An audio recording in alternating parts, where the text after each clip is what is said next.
300斤的大猩猩看病是种什么体验？这画面简直跟人类一样，居然没有任何违和感。这头大猩猩被众人抬下了车，它已经被提前注射了镇定剂。此刻的它睡得正香，任凭医护人员怎么折腾，它也不动一下。原来这头大猩猩在过去的半个月里一直剧烈的咳嗽着。迈阿密动物园的管理员们一直找不到原因，无奈也只能将这头大猩猩麻醉，然后带到动物医院来做一次全面的检查。整个动物园的医护人员全部忙活起来，毕竟想要挪动这个几百斤的大胖子，难度确实很大。医护人员首先做了准备工作，好在大猩猩的身体结构跟人类的几乎一模一样，给大猩猩抽血插上呼吸管之后，他就被送往下一个科室做检查。现在要将大猩猩抬到机器正下方，10几名医护人员动作非常麻利，配合相当默契。现在首先要给他拍个胸片，看一看肺部是否已经发生了病变。医护人员拉着猩猩的手安慰着他，小哥将照射面板对准大猩猩，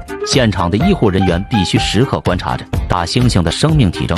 很快，胸片的结果就出现在了屏幕上，但经过2位兽医的研究，他们发现大猩猩的肺部非常健康，没有任何病变的地方。但大猩猩为什么会一直咳嗽？这让大家更加的疑惑。无奈他们也只能推着猩猩去另外的科室检查。大猩猩又被安排了胸部超声波，但经过反复仔细的检查之后，屏幕上显示的结果还是没有任何异常。他们甚至检查了耳道内部，也没发现有什么结果，这可难住了主治医生。此刻大猩猩已经被麻醉了很长时间，如果再不能及时找出原因，大猩猩很可能就再也醒不过来了。现在也只能给他做个内窥镜检查，碰碰运气了。医生熟练地操作着机器，高清摄像头在气管里穿行着，终于在气管的分叉处，他们发现了几只螨虫正趴在气管壁上。原来导致他咳嗽的就是这几只小虫子。众人悬着的心也终于放下了。对于这种虫子，只需要简单的驱虫药物，现在必须趁着麻药还没有过期，得赶紧将它送。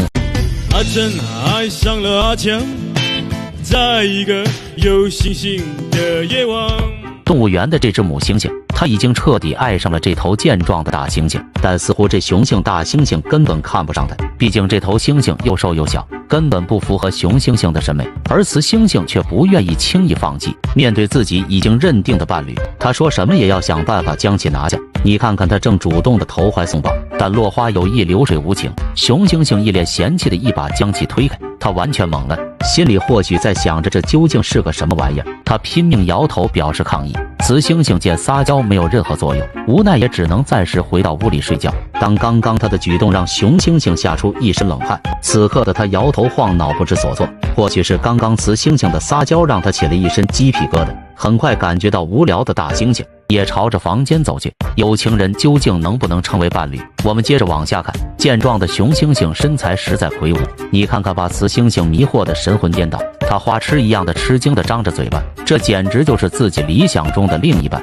要知道，在猩猩的世界里，只要伴侣足够的强壮，就能带来足够的安全感。但很显然，强壮的雄猩猩根本看不上又瘦又小的雌猩猩。雌猩猩开始在他面前搔首弄姿，摆弄着各种小动作，这样或许就能成功吸引心上人的注意。雄猩猩或许也想通了，毕竟关了灯，所有的猩猩都是一样的。于是他就克服心理障碍，朝着雌猩猩靠近。雌猩猩当场就心花怒放，它像小鸟依人一样自觉地抱着心上人。但当雄猩猩看清对面的雌猩猩后，还是感觉实在没办法下手，最终还是一脸嫌弃地将其一把推开。面对雌猩猩展开粘人的攻势，雄猩猩再也忍不住了，他蹲在雌猩猩面前，准备给他点颜色看看，结果把雌猩猩给吓够呛。而在接下来的几天里，雌猩猩依然不愿意放弃，只要有心上人出现的地方，他也总会以各种姿势出现在雄猩猩面前。雄猩猩装作若无其事地离开，他还头顶白布在周围闲逛，而雄猩猩完全当作没有看见。